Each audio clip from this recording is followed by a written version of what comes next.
İlk çıkan Doom'u sever misiniz? Wolfenstein de olabilir. Oynanış olarak aynı naneler neredeyse. İşte ruhani olarak devamı olan oyunumuz. Project Warlock.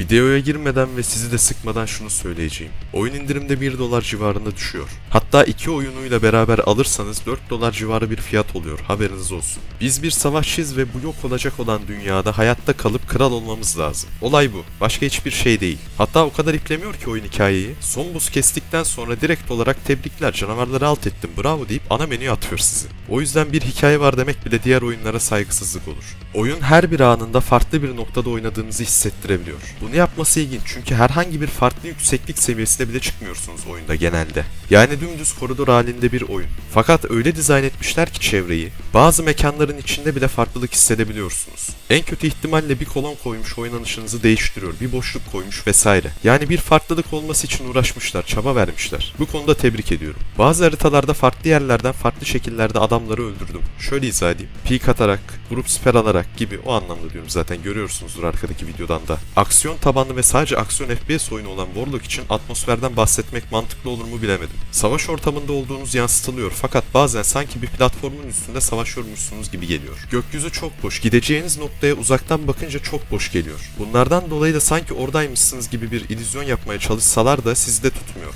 Yemiyorsunuz yani. Bu tarz oyunlarda arka plandaki müzik eğer ortalamanın üstüyse aldığınız zevk artar. Hele ki aşırı derecede oyuna uyup sizi gaza getirecek bir melodi ise o zaman felaket derecede zevk alırsınız ve oyuna kötü bakıyorsanız bile bakışınızı değiştirebilir. Warlock'un tarzını ufak olarak ele alayım hemen. Retro tarzında rap ve rock yapan, bazıları huzur veren ve klasik müzik esintileri veren, bazıları ise heavy, death metal müziği olan zengin bir soundtrack'i var. Özellikle metal müziklerin girdiği kısımlarda o kadar güzel oluyor ki oyun ayrı bir şey, yani gerçekten moda sokabiliyor. Harbiden o hızlı oynanışın üstüne bu tarz müzikler girince gerçekten felaket derecede gaza geliyorsunuz. Ve gerçek hayatta canavar arıyorsunuz. Neyse, şaka bir yana beğendim çoğu müziği. Ama bazı şarkılarda belli bir yerden sonra çok fazla kafa ötülüyor. Oyunun retro havasında sizi sokabildiği için bu müzikler görmezden gelebilirim bu dediğimi.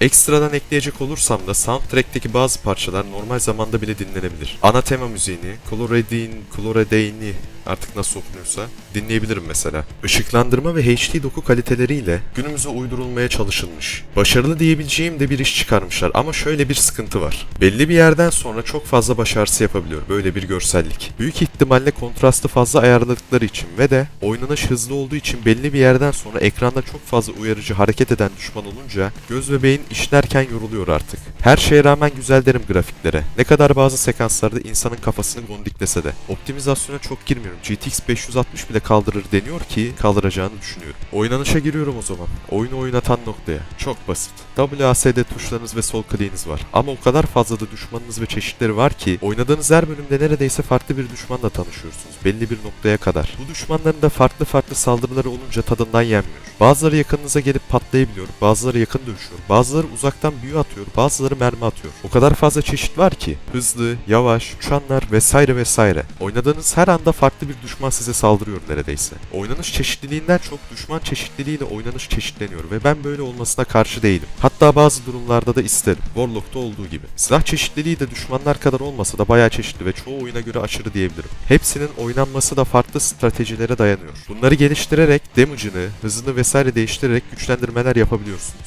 Zor modlarda oynuyorsanız yardımı dokunuyor sizlere. Ayrıca bu silahların farklı saldırıları da bulunmakta. Mesela baltanızda bile var. Normal savurarak alan vurabilirsiniz. Hızlıdır. Özel saldırısıyla yukarıdan aşağıya savurursunuz ve çok fazla zarar verir ama yavaştır. Bazı silahlarda böyle saldırılar yapabilirsiniz. Bu arada balta ve katana gerçekten güçlü silahlar. Onu da söyleyeyim. Eğer iyi kaçınırsanız saldırılardan bossları böyle bile kesebilirsiniz. Kaçınma konusunda da şunu söyleyeyim. Evet biraz zor fakat kaçınmayı başarırsanız da düşmanlarınıza geçmiş olsun. Çok rahat kesebilirsiniz hepsini. En zor zorluklarda oynamıyorsanız dakikalar içerisinde bölümü bitirebilirsiniz. Vuruş hissiyatı garip bir şekilde var. Düşmanlar sizin üstünüze gelmeye devam etse bile kurşun yediğini çoğu düşman üzerinde görebiliyorsunuz. Genellikle hafif öne doğru eğilmeleriyle ve yavaşlamalarıyla ya da geriye doğru gitmeleriyle anlaşılabiliyor. Böyle basit oynanışı olan oyunda güzel bir vuruş hissiyatı diyebilirim. Hatta şunu söyleyeyim, bazı düşmanların parçalanmasıyla veya yıpranmasını da görüyorsunuz ki bu da görsel olarak vuruş hissiyatını verebiliyor.